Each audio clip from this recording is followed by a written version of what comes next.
यह वीडियो आप सभी के लिए बहुत ही महत्वपूर्ण होने वाली है, क्योंकि इस वीडियो में हम लोग सीखने वाले हैं कि जब इस तरह से त्रिभुज के बाहर और अंदर हमें कोण निकालने को दिया रहेगा तो हम कैसे निकालेंगे। देखिए, जैसे कि यहाँ पर एक नंबर में प्रश्न है, यहाँ पर एक त्रिभुज है और इस त्रिभुज के बाहर यहाँ पर कोण है, यहाँ पर क्या है, यहाँ पर x है और इसी x का मान हमें बताना है कि कितना होगा। तो इस तरह का प्रश्न रहेगा तो हम कैसे बनाएंगे। दूसरा त्रिभुज में इस तरह से है कि यहाँ पर दो कोण दिया है और यहाँ पर यह जो बीच वाला त्रिभुज का कोण है, यह वाला, हमें यह बताना है कि यह कोण कितना का होगा। तो इस तरह से प्रश्न रहेगा तो हम कैसे बनाएंगे। और तीसरा प्रश्न इन दोनों प्रश्न से हटके हैं, क्योंकि तीसरा प्रश्न में देखिए क्या दिया है। तीसरा प्रश्न में बीच में कहीं का भी कोण नहीं दिया है, केवल एक जगह का पूछा है कि बताइए यहाँ का कोण कितना डिग्री का होगा। लेकिन इसमें दिया क्या है, तो इसमें दिया है यह जो त्रिभुज का भुजा है ना, यह सभी भुजा आपस में बराबर हैं। कहने का मतलब कि तीसरा त्रिभुज में हमें त्रिभुज का केवल भुजा दिया है और पूछा है इसका कोण क्या होगा। तो जब इस तरह से प्रश्न दिया रहेगा तो उसे हम किस तरह से बहुत ही आसानी से बनाएंगे, यही इस वीडियो में हम लोग सीखने वाले हैं। तो चलिए अब हम एक एक करके इन सभी प्रश्न को बनाते हैं। तो सबसे पहले हम पहला प्रश्न को बनाते हैं। तो यहाँ पर देखिए पहला प्रश्न क्या है, यह एक त्रिभुज है जिसमें यह कोण है 40 डिग्री, यह कोण है 50 डिग्री और कह रहा है कि यह जो त्रिभुज के बाहर कोण बन रहा है ना x, इसका मान बताइए। तो इसका मान हम कैसे बताएंगे। तो देखिए इस तरह से यदि प्रश्न दिया रहेगा जिसमें हमें त्रिभुज के बाहर वाला कोण का मान बताना होगा और उसके ठीक बगल वाला कोण का मान दिया रहेगा, तो यह जो प्रश्न है ना, यह बनाना बहुत ही आसान है। देखिए इसको बनाने से पहले जो नियम है ना उसको हम पहले समझते हैं। तो देखिए यह तो आप सभी लोग जानते होंगे कि यह जो रेखा है, मान लीजिए क्या है, यह रेखा है और इस पर यहाँ पर इस तरह से लेके यहाँ तक कितना डिग्री का कोण बनेगा। तो एक रेखा पर जो कोण बनता है यह बनता है 180 डिग्री का कोण, ठीक, जिसे ऋजु कोण भी कहते हैं। ठीक, इस कोण को क्या कहते हैं, तो ऋजु कोण कहते हैं। एक रेखा पर कितने डिग्री का कोण बनता है, तो यह बनता है 180 डिग्री का कोण। ठीक, या फिर इसको इस तरह से समझिए, देखिए मान लीजिए कि यह जो कलम है, ठीक, इसकी लंबाई यहाँ से लेके यहाँ तक है। अब इसके यदि हम खोपी को निकाल लेते हैं और इस खोपी की लंबाई और इस कलम की लंबाई दोनों को जोड़ेंगे तो भी तो उतना ही आएगा ना। ठीक इसी तरह से यहाँ पर समझिए, देखिए यहाँ पर इस कोण का मान यहाँ से लेके यहाँ तक का मान क्या है, तो यह है 180 डिग्री। ठीक, अब इसी में मान लीजिए वो और कोण इस तरह से हमने कर दिया। कहने का मतलब कि इसको दो भाग में हमने बांट दिया। फिर भी यदि हम इसको और इसको जोड़ेंगे तो क्या आएगा, यह भी उतना ही आएगा, यह भी आएगा 180 डिग्री। उसी तरह से मान लीजिए इसको यदि हम तीन भाग में बांट देते हैं, 1 2 3, इसको भी हम जोड़ेंगे तो क्या आएगा, 180 डिग्री आएगा। ठीक, इसी बात को आपको यहाँ पर केवल समझना था। इसी चीज़ को यहाँ पर ज़रा ध्यान से समझिएगा। देखिए मान लीजिए कि यह एक रेखा है, क्या है, यह एक रेखा है और इस पर इस तरह से और एक रेखा जो है इसके दोनों तरफ यहाँ पर और यहाँ पर कोण बना रहा है। ठीक, तो इस कोण को, एक कोण एक को और कोण दो को यदि हम दोनों को जोड़ेंगे तो क्या आएगा, यह क्या आएगा आप बताइए। तो यह जानते हैं क्या आएगा, यह आएगा 180 डिग्री। क्यों आएगा, क्योंकि एक रेखा पर जो कोण बनता है वह बनता है 180 डिग्री का। ठीक, और उसके बीच में अब कितना भी कोण बनेगा तो उन सभी को यदि हम जोड़ेंगे तो क्या आएगा, 180 डिग्री ही आएगा। या फिर इसका एक और भी नाम है, देखिए कि जब कोई दो कोणों का योगफल या फिर एक रेखा पर इस तरह से कोई दो कोण बनता है तो उन दोनों कोणों का योगफल जो होता है ना, यह 180 डिग्री होता है, जिससे क्या कहते हैं, तो जिसे रैखिक युग्म कहते हैं, रैखिक युग्म कहते हैं। ठीक, अब इसी नियम से यह क्या हो जाएगा, यहाँ पर देखिए यह हो जाएगा कोण x प्लस 50 बराबर क्या हो जाएगा, तो यह हो जाएगा 180 डिग्री। तो यहाँ पर हो जाएगा 180 डिग्री और हमें किसका मान निकालना है, तो हमें इसी का x का मान निकालना है। तो इसलिए हो जाएगा यहाँ पर x बराबर हो जाएगा 180 माइनस 50। अब 180 में हम 50 घटाएंगे, क्या बचेगा, तो देखिए 0 में 0 घटाएंगे, यह बचेगा 0। उसके बाद 8 में 5 घटाएंगे, यह बचेगा 3 और एक ज्यों का त्यों हो जाएगा। तो यह क्या आ गया, यह आ गया है 130 डिग्री। ठीक, तो इस जो कोण का मान हमें ज्ञात करना है, यहाँ पर जो कोण है x, इसका मान क्या होगा, तो इसका मान होगा 130 डिग्री। और यह क्यों होगा, क्योंकि देखिए इन दोनों को हम जोड़ेंगे तो यह आएगा 180 डिग्री। इसलिए हम क्या करेंगे, इन दोनों को जोड़ देंगे और 180 डिग्री के बराबर कर देंगे। उसके बाद हम x का मान बहुत ही आराम से निकाल सकते हैं। अब देखिए इसी तरह से आपसे दूसरा प्रश्न यह पूछ देगा कि यह जो त्रिभुज है इसके बाहर यह जो कोण बन रहा है इसका आप मान बताइए। लेकिन इसमें अंतर क्या है, इसमें अंतर यह है कि यहाँ पर देखिए इसके बगल में जो कोण बन रहा है ना इसका मान दिया है यहाँ पर, लेकिन इस कोण में जो इसके बगल में कोण बन रहा है इसका मान नहीं दिया है। तो जब इस तरह से प्रश्न रहेगा तो हम कैसे बनाएंगे, अब इसको जरा ध्यान से समझिएगा।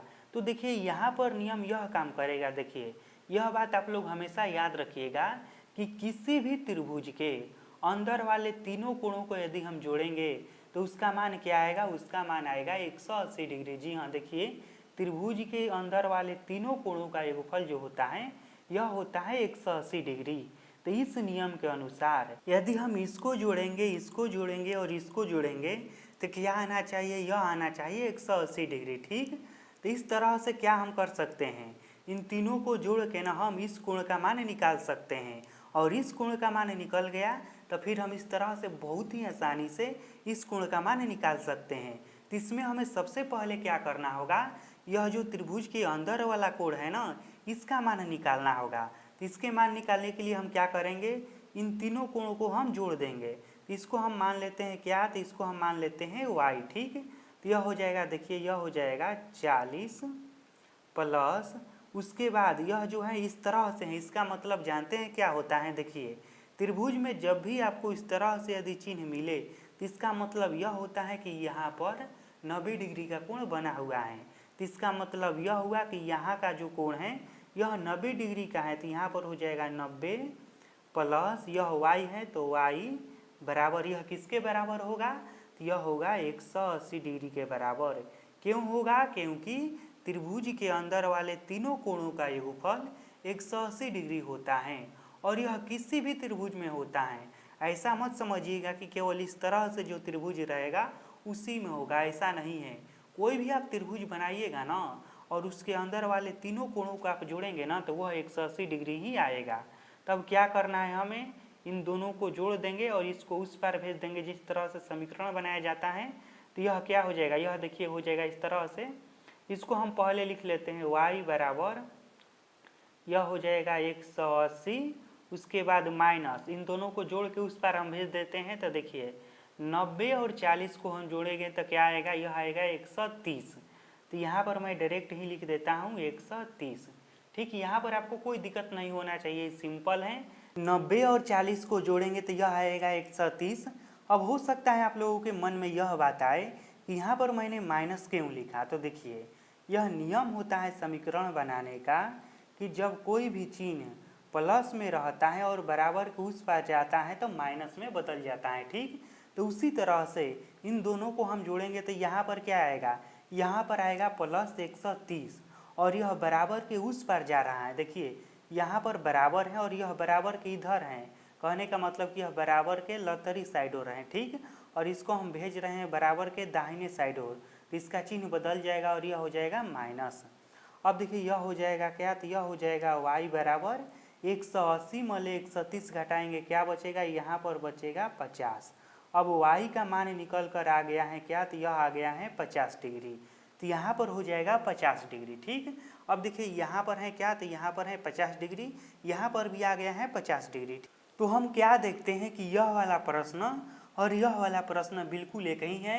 अब तो देखिए इसके जैसा यह बन गया है ना, आगे ठीक इसी तरह से काम किया जाएगा। इसमें भी अब क्या किया जाएगा, यहाँ पर इस तरह से लिख देंगे हम इसके मान को x प्लस y के मान क्या आया है, यह आया है 50 बराबर 180 और उसी तरह से निकल जाएगा x बराबर 180 माइनस 50 बराबर 130 डिग्री। ठीक, 30 वाला बाहर वाला कोण का मान क्या आया है, तो यह आएगा 130 डिग्री।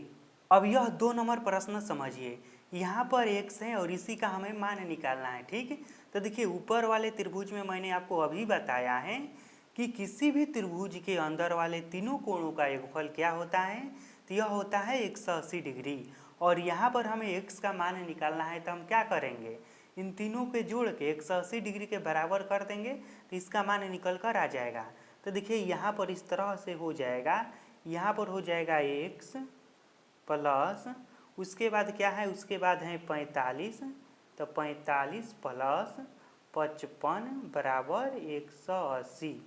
उसके बाद हो जाएगा x, इन दोनों को हम जोड़ देते हैं तो इसको जोड़ेंगे तो क्या आएगा, देखिए 5 5 10 का 0, 5 4 9 1 10 बराबर 180। अब x को हम इधर ही रहने देते हैं, इसको उस पार भेजते हैं तो यह हो जाएगा 180 माइनस 100 बराबर 180 में 100 घटाएंगे क्या बचेगा, बचेगा 80। ठीक, तो यहाँ पर इस कोण का जो हमें मान निकालना था यह क्या आया है निकल कर, तो यह आया है 80 डिग्री। ठीक, तो इस तरह से हम बहुत ही आसानी से त्रिभुज के कोई भी अंदर वाला कोण का मान निकाल सकते हैं। अब अंतिम प्रश्न को समझिए, तो अंतिम प्रश्न में क्या है, देखिए यहाँ पर x दिया है और इसी कोण का हमें मान निकालना है और इसमें साथ में क्या दिया है, देखिए इसके अंदर किसी भी कोण का मान नहीं दिया है, लेकिन इसके भुजा का मान दिया है कि यह भुजा है 6 सेंटीमीटर, यह भुजा है 6 सेंटीमीटर और यह भी भुजा है 6 सेंटीमीटर। कहने का मतलब कि इसमें यह दिया है कि इसके तीनों जो भुजा है ना यह आपस में बराबर हैं और तीनों है 6 सेंटीमीटर। ठीक, अब देखिए आप लोग यदि त्रिभुज के बारे में पढ़े होंगे तो इस कोण का मान निकालना बहुत ही आसान है। जी हाँ, देखिए यह सबसे पहले आप यह बताइए कि यह कौन सा त्रिभुज है। तो देखिए जिस त्रिभुज के सभी भुजा आपस में बराबर होता है उसे समबाहु त्रिभुज कहते हैं। क्या कहते हैं, तो देखिए इस तरह से यहाँ पर यह भुजा भी 6 सेंटीमीटर है, यह भी 6 सेंटीमीटर है और यह भी 6 सेंटीमीटर है। कहने का मतलब कि इसके तीनों भुजा आपस में बराबर हैं और इस तरह के त्रिभुज को क्या कहते हैं, तो इस तरह के त्रिभुज को समबाहु त्रिभुज कहते हैं। और यह जो प्रश्न है ना इन सभी प्रश्न में बहुत ही आसान है। जानते हैं क्यों, क्योंकि देखिए समबाहु त्रिभुज का एक खास गुण होता है और वह गुण यह होता है कि समबाहु त्रिभुज के प्रत्येक कोण 60 डिग्री का होता है। जी हाँ, समबाहु त्रिभुज के प्रत्येक कोण कितना डिग्री का होता है, तो 60 डिग्री का होता है। कहने का मतलब कि यह जो समबाहु त्रिभुज है ना इसके सभी कोण 60 डिग्री के होते हैं। ठीक, कहने का मतलब कि यह कोण भी 60 डिग्री का होगा, यह भी 60 डिग्री का होगा और यह भी 60 डिग्री का होगा। ठीक, तो यह तो बहुत ही आसान है x का मान निकालना यहाँ पर, तो इसलिए मैं कह रहा था कि यह प्रश्न सबसे आसान है, आपको केवल इसका परिभाषा याद होना चाहिए था। तो आज से आप लोग याद रखिएगा, जब भी इस तरह से कोई भी त्रिभुज दिया रहेगा, मान लीजिए इस तरह से रहेगा और उसमें यह लिखा रहेगा कि इसके प्रत्येक भुजा आपस में बराबर हैं, या तो इसका मान दिया रहेगा या फिर लिखा रहेगा या फिर इस तरह से चिन्ह दिया रहेगा। ठीक, और कहेगा कि इसका प्रत्येक भुजा आपस में बराबर हैं, यह बताइए कि इसका कोण कितना डिग्री का होगा। तो चुपचाप आँख बंद करके बोल दीजिएगा कि इसका कोण जो होगा ना यह होगा 60 डिग्री का। जी हाँ, इसका प्रत्येक कोण एक एक कोण जो होगा यह 60 डिग्री का होगा। और इसका एक और खास गुण है कि इसके सभी कोण आपस में बराबर होते हैं। क्यों होते हैं, तो देखिए प्रत्येक कोण जब 60 डिग्री का होगा तो यह तो तीनों आपस में बराबर ही हुआ ना। तो इसका यह दो खास गुण होता है कि इसके प्रत्येक कोण आपस में बराबर होता है और प्रत्येक कोण का मान जो होता है वह 60 डिग्री का होता है।